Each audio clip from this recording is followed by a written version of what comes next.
Boppenslag Café vertraap je dit seizoen al met voetbal van het hoogste niveau. Om tafel Martijn Barto van Cambuur, zijn oude maatje Oebele Skokker en ons talent bij Heerenveen, Quinten Martinez.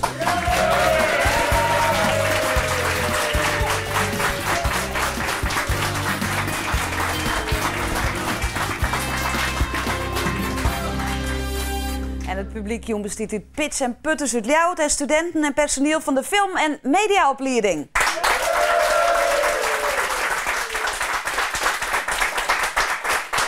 Ja, dadelijk zo'n tafel een peteer met het trio Barto, Skokker en Martinez. Maar eerst, waar zijn ze en waar komen ze worden? Dit is Quinten Martinez. Net Quintin, maar Quinten. Binnen op Curaçao, het eiland van sprinter Jurandi Martina, Nick Maduro, Fer en Anita binnen afkomstig van Curaçao. Ooit de haatsponsor van NEC. Martinez is opgegroeid in de Ljouwerterwijk Bilgaat. Hij voetbalt voor VV Leeuwarden en Rood-Geel. Het oppikt door Cambuur en Goudenij oppikt door Heerenveen. Martinez presteert geweldig en daar is deze schitterende goals in Ajax een mooi voorbeeld van. Het was vieren blessures en operaties letter zorgde voor een eeruitstel. Maar op 15 mei 2011 speelt hij voor het eerst van het vlaggenskip van Heerenveen in een Ajax-shirt. De nou 20-jarige linksboeten had één concurrent van zijn positie, maar gelukkig is dat niet van de minderen. Martijn Barto, net Bartoli, maar Barto. Hij is hikke en tuin in Spijkenisse, gaat op zijn 14e naar Heerenveen, maar komt tot de pittige concurrentie neer aan wedstrijd in het eerste. Hij verhuist naar RKC Waalwijk en speelt zo'n wedstrijd in de Eredivisie. Barto speelt ook voor de jonge rijen, maar om nou te zeggen dat dat een succesvolle lichting is?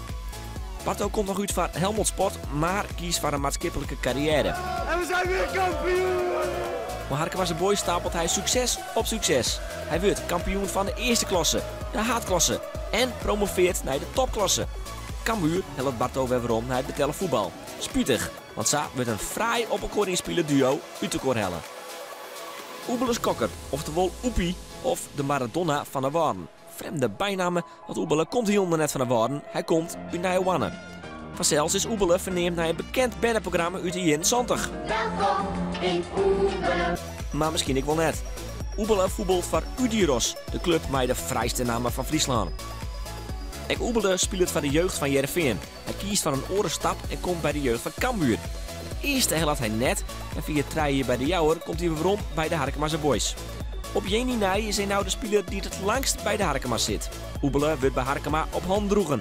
Maar wij vragen je zo waarom.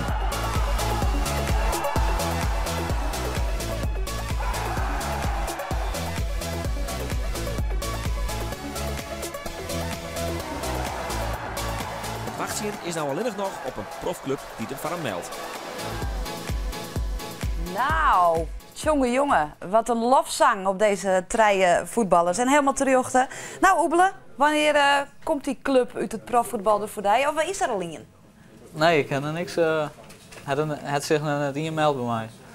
Dus nou ja, ik probeer gewoon zo te goed in hoe ik nou bezig ben en dan ja, zeg ik het wel. Wat er op mijn paar komt. Ik kind haast net leeuwen. Er het net een melden nog voor die? Nee, helemaal net in. Wat vies je er zelf van? Snap je het? Nou ja, de meesten die zullen dan bepaalde dingen hebben die net overtuigend zijn op een of andere manier. En dat ze denken van die kent net waan of die net goed genoeg. Begreep je het, Martijn? Dat er nog net iemand is die hem voor hem melden heeft? Nee, als je een bal geeft, dan doet hij dingen die denk ik niemand anders kan in het noorden. Ja, hij heeft het over dingen die misschien wat minder zijn. Nou ja, een sliding zie ik Oebele niet snel doen. Maar goed, als je die jongen aan de bal ziet, dan doet hij elke zaterdag weer acties waarvoor je gewoon naar het voetbalveld toe komt. Ja, dus hij kan dat makkelijk om. Ja, met de bal aan de voet zeker. Met de bal aan de voet. Oebele denkt het zelf, dat is het kist. Ja, ik denk het wel. Ik heb er nooit echt een kans aan. Dus ja, als je de kans krijgt, dan je gaat sowieso meer heen, je wordt weer fitter. En ja, dan gaat ik alles nou een paar stapjes makkelijker, denk ik. Is het dan frustrerend dat het nog net zo vier is? Nee, op zich niet. Want ik heb nou ook best wel een mooi leven. En hoe je echt leuk werkt en dat is goed te combineren met het voetbal in Harkema. Nou ja, en iedereen weet hoe het de laatste jaren met Harkema doorgaat. Dat is sowieso fantastisch. Maar als je de Maradona van de Woden neemt, dan jij je toch in dat betellen voetbal. En als iedereen dat zien je site, dan rekt dat je toch, dat er toch net een club voor je komt? Nou ja, hoe meer beelden je van jezelf ziet en hoe meer goals hoe meer je voorbij jezelf komen. op een voetstuk zetten. Ja, precies. En hoe meer mensen hoe praten, dan denk je wel eens van, zo die komens naar komen, ja of nee. Maar ja, wat ik zo pas ik al zei, ik moet gewoon zelf zet er ook in en dan zeg ik het vanzelf. Ja. Martijn, do heeft de oerstap wel maken. En Quinten, do wist eigenlijk zijn hele leven in het betellen voetbal west, of net? Ja, het is niet lang zo goed nog dat ik bij prof werd, zeg maar. Ja, dus do wist niet beter. Dat kan je wel zeggen, ja, soms. Ja. Hoe is het om van al je jongste jeugd al in zo'n profcircuit te zitten? Ja, het vraagt wel wat van je. Je moet wel leven als een prof. Ja, als je jong bent denk je daar nog niet echt zo aan, maar ja, je krijgt er wel wat van mee natuurlijk. Want hoe is dat bij Dijkien? Ja, ik zat eerst bij Leeuwarden en op een gegeven moment werd ik gevraagd voor de voetbalschool van Cambuur omdat er nog geen competitie was voor de D. En op een gegeven moment ging ik naar Rood-Geel, omdat het was iets hoger niveau daar. En dat was beter voor mij, dus dat vond ik wel leuk natuurlijk. En op een gegeven moment kwam er wel een competitie voor de D. En toen mocht ik daar aansluiten, zeg maar. Maar toen was het van moest ik wel bij de D's blijven of moest ik naar de C's? Maar ja, toen mocht ik gelijk door naar de C. En dat vond ik ook wel leuk natuurlijk. Ja. Gelijk op een hoger niveau. En dan komt de grote club Heerenveen. Uiteindelijk. Ja, dat was wel mooi. Op een gegeven moment na de training zei hoofdjeugdopleiding tegen mij van jij moet even praten. En hij zei tegen mij van we willen je dit keer niet even doorschuiven, maar gewoon bij je eigen leeftijdsgenoten houden. Toen dacht ik van waarom moet ik nou weer bij mijn eigen leeftijdsgenoten blijven? Toen zei hij van maar wel bij Heerenveen. Maar wel 30 kilometer verderop, zeggen ze dan. Ja, wel 30 kilometer verderop, ja. En wat zei de jonge Quinten? Ja, ik vond het wel leuk natuurlijk. Ja. Ja, als je zoiets te horen krijgt, dat is natuurlijk leuk. En hoe weer die oerstap van Ljouwert naar Heerenveen? Hoe moet ik me dat voorstellen? Mag dan in een volle hudde trainen en volle meer trainen? Het niveau is wel hoger natuurlijk. En het is ook verder natuurlijk. Ik zat hier wel eens op school, ik werd eerst opgehaald met een busje. Ja. Dan werd je opgehaald en dan ben je de hele dag wel onderweg natuurlijk. Dus het levensstijl wel een beetje op de kop? Ja, dat is wel heel anders, ja. Zeker. Ja. Martijn, hoe is dat bij jou? Want toen bist weer om in het betellen voetbal, van Harkema's Boys naar Cambuur. Hoe groot is de skokker voor jou? De oerstap? Voor mij is het ook wel groot, maar als ik eerlijk ben, eigenlijk de andere kant op. Van een vrij druk, hectisch leuk leven naar een wat minder druk, maar wel leuk leven. Het is op de maandag en dinsdag 2 keer trainen voor ons. Dus dan ben ik vaak om een uurtje of 5 thuis. En op de woensdag, donderdag en vrijdag trainen we 1 keer. Dus dan ben ik om 12:30 weer thuis. Dan ben je fysiek vermoeid. Maar geestelijk op zich. Kijk, de trainingen zijn natuurlijk van hoog niveau, dus je moet goed meedenken. Maar als je thuis bent, dan heb je even niks meer om het hoofd. Dus dan is er een soort van gat waar je weer in komt. En ik weet van mezelf dat ik daar een beetje voor moet waken. Dus ik moet bezig blijven en ik moet dingen blijven doen.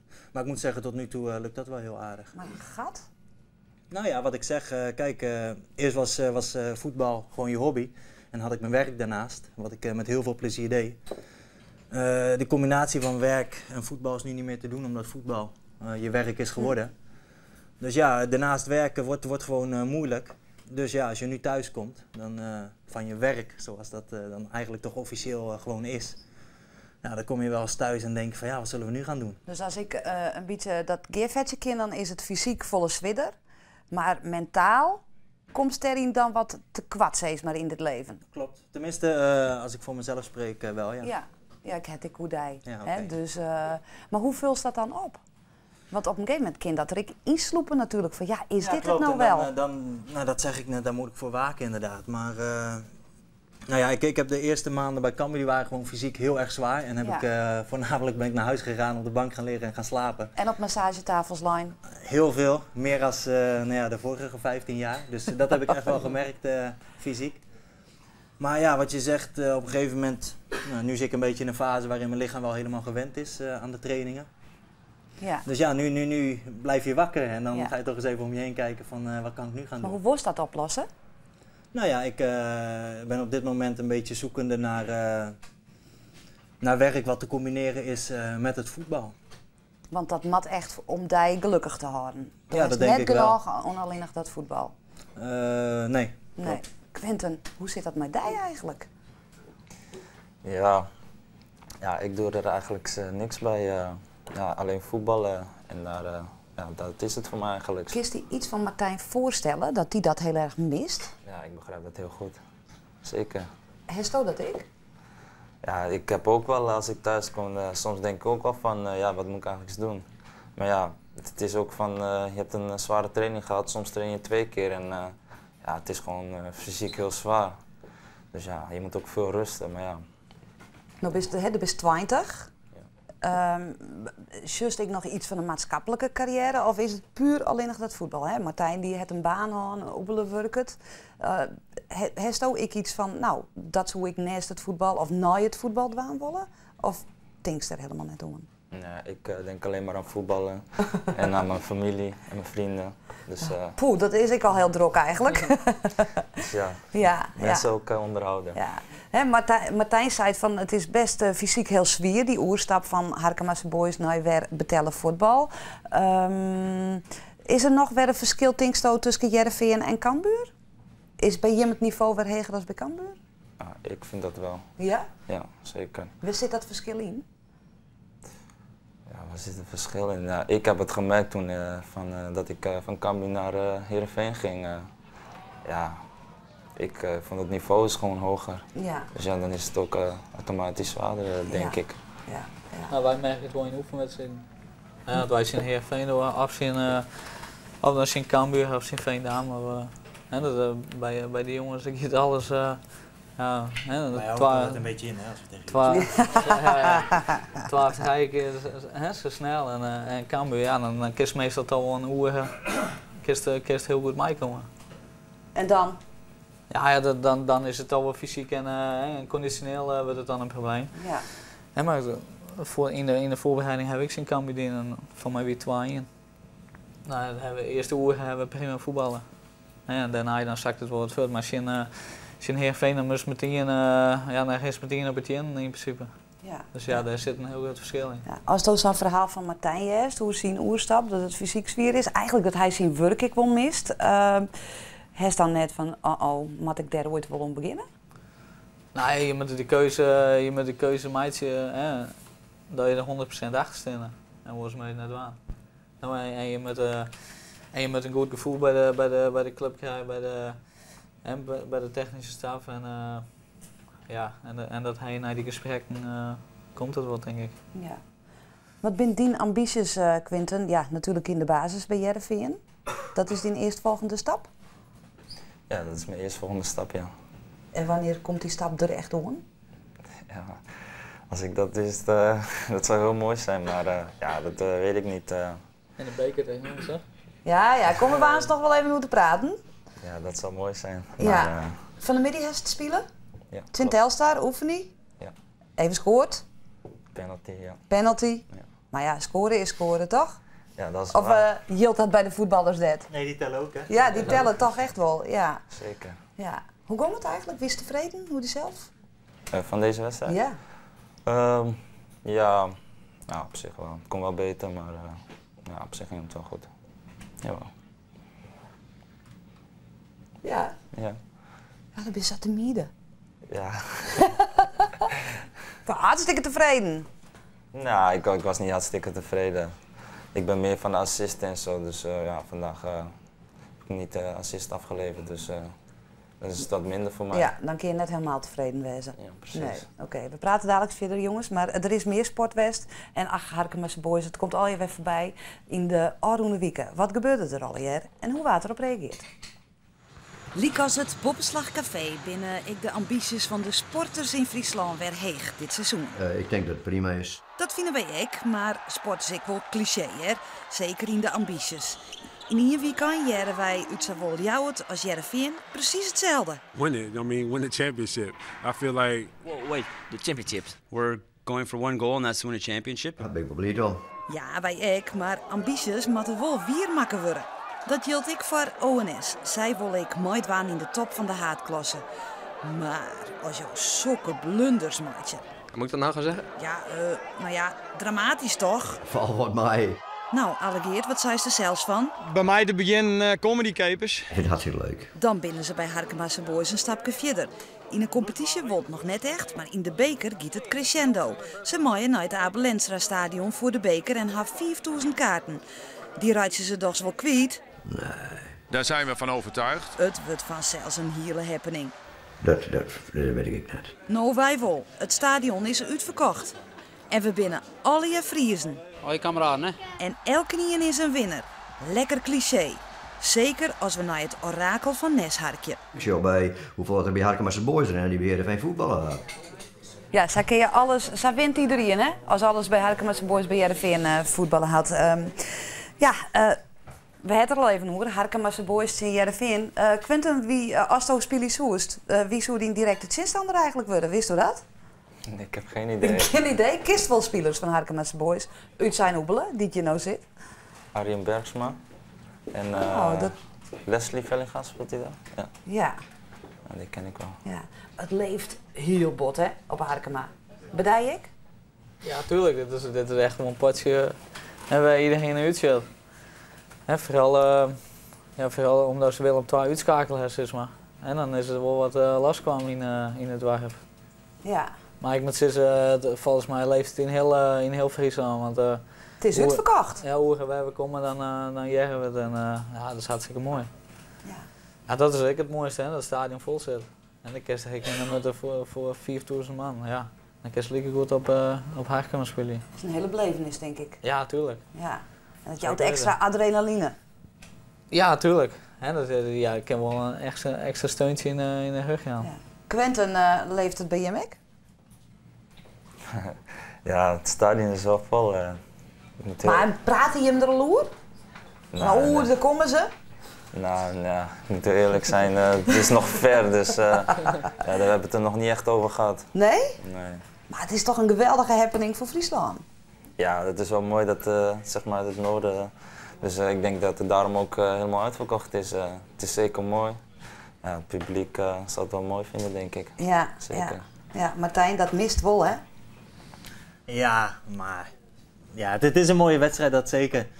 Maar missen, ik heb er een hoop mooie dingen voor teruggekregen. Ja. En ik denk dat ik de stap op het juiste moment heb gemaakt. Ja. Maar het is natuurlijk een fantastische wedstrijd voor het noorden.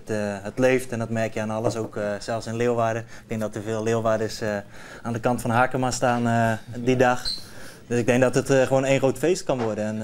En complimenten wel aan beide clubs die de prijs van de kaarten laag hebben gehouden. Zodat het mooi tak ook Ik denk dat het één groot feest wordt, ja, denk ik wel. Maar qua missen je elkaar nou ik? Hij belt me dagelijks, ik word er gek van. Dus nee joh, valt mee. Ja, nee, op het veld, ja tuurlijk, de tegenstand is ook iets minder op topklasse niveau. Dus dan vind je elkaar gemakkelijk.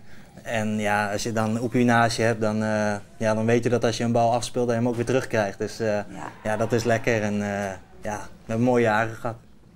Ja, want hoe vaak tref je dat nou, dat je elkaar blien vinden, zeg maar. Je voelt elkaar blien. Ja, klopt. Wie van nou de eerste dag eigenlijk. Ja, dat gebeurt net vaak. En daar moet ik leuk mee hebben. En nou ja, ik heb al meermaals zijn in de krant dat we gewoon meteen ontzettend missen in de spits. Nou ja, en dat blijkt nou ook na deze wedstrijd waar we nu spelen, ja, blijkt dat ook wel. Ja, en hij mist hij ik.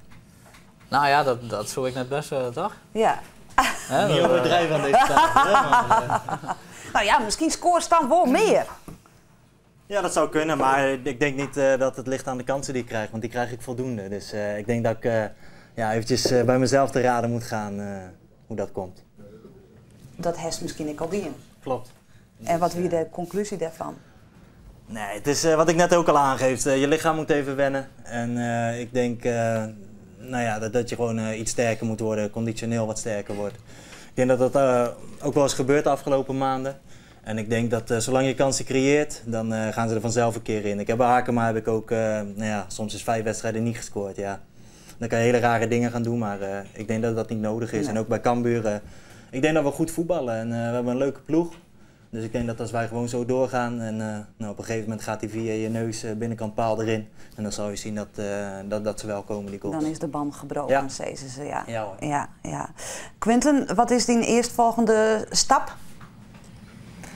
Eerstvolgende stap. Ja, ik hoop dat ik gewoon een basisplek hier voorover, zeg maar. Dus dat is mijn eerste stap. Hij stel ik voor diezelf een beeld van, nou, ik beziek je dat 2 uur bij Heerenveen of een uur. En als dat niet lukt, dan doe ik wat oors? Nee, ik heb totaal niet een tijd erop gezet van dan moet ik dat of dan moet ik dat. Voetballerij is een rare wereld, dus dat kan je echt niet zeggen. Ja. Dus je moet gewoon kijken. En misschien wat gaat daar die wel voort in de winterstop. Hey. Ja, wie weet. Ja. Want dan komen de kansen. Ja, dat is waar. Dat is voor mij Hoop mooi. is dat nou persoonlijk? Nee, zeker niet. Zeker niet. Zo'n voetballer als Assaidi, als je die voor je hebt staan, als je hem ziet op het veld, op de trainingen, ja, dat is gewoon wat hij allemaal doet, joh. Dat is echt niet normaal. Nee. Het is eigenlijk gewoon de oeberlijk skokker van Heerenveen, zeg maar. Oké. We moeten het even hoe pitch en put hebben en dat vies ook heel leuk, Martijn. Ja, zeker weten. Ja. Is een leuk spelletje. Is een leuk spelletje. Ja. Want morgen, ik ging er heel tijd vanuit dat het al vreed is, maar sneun, dan is het Noord-Nederlands kampioenschap hier in Leeuwarden. Hier in het publiek zitten Steven van den Berg en Jan-Ronald Wigarda.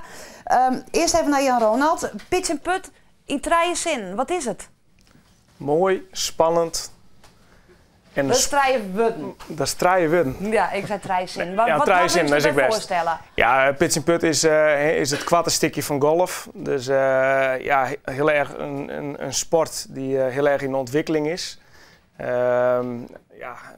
Ik denk dat het voor het publiek een ultimate kans is sneun om te komen zien Ja, maar het is wat de beleving is. Van golf. Ja, het is het kwarte werk van golf. En bij golf is natuurlijk eerst de grote klaps, is maar zoals wij het nemen. En dan het kwarte werk. Ja. En pitch and put houdt eigenlijk in het kwarte werk van het golf. Heel veel golfers die zeggen van het is maar het kwarte golf. Alleen het is binnen de golfsport echt het belangrijkste stukje wat er eigenlijk is. Waar in de topsport bij de Tiger Woods en die man eigenlijk de meeste punten hellen willen. Ja. Dat is heel belangrijk. Heel veel golfers versuggen zitten er echt op. Ik bedoel, Dus het is nog moeilijk genoeg voor een golfer. Het is moeilijk genoeg. Ja. En als je just in de top van Nederland, Stefan zit naast me, Jasper zit je in het publiek. Ja, die jongens die trainen toch echt 10 tot 15 uur in de week om dat niveau te hellen. Ja, Stefan, ik wil even naar Dijta, want toen bist kanshebber voor de titel? Ja, ik denk dat ik wel kans heb ben, ja. Momenteel nummer 3 van Nederland. Afgelopen weekend nog een toernooi gewoon in Orvelte. Dus het is op de thuisbaan, dus we moeten ervoor gaan. En waarom moet het publiek erin? Ja, ik denk dat het meesten op een mooie manier, we hebben geen intrede, dus het is helemaal vrij. Op een mooie manier echt een tikje stopsport kunnen beleven binnen en in Friesland. Dus dat is, maar 2 grote kansen hebben ze het Ljouwt, is het natuurlijk zeer aantrekkelijk. Moeite waard. Ja, absoluut. Ja. Hoe let is het en waar moet ze heen? Het begint om 11:10 en de finale ronde, dus het spannendste gedeelte, begint om 3 uur. Dus iedereen is de hele dag welkom. Oké, een heel soort succes, Stefan. We beginnen vanuit. Dat de Dankjewel. titel binnen Hellebutte. En Jim, ik tegen dank voor de komst hierheen. Wie mooi, Jim verhaal. Na je weekend dan binnen we weer met het Boppenslagcafé. Mooi weer orengasten. Nou dadelijk scheer je uit Nijsjoerd nog een heel noffelijk jongen te wensen. Doeg!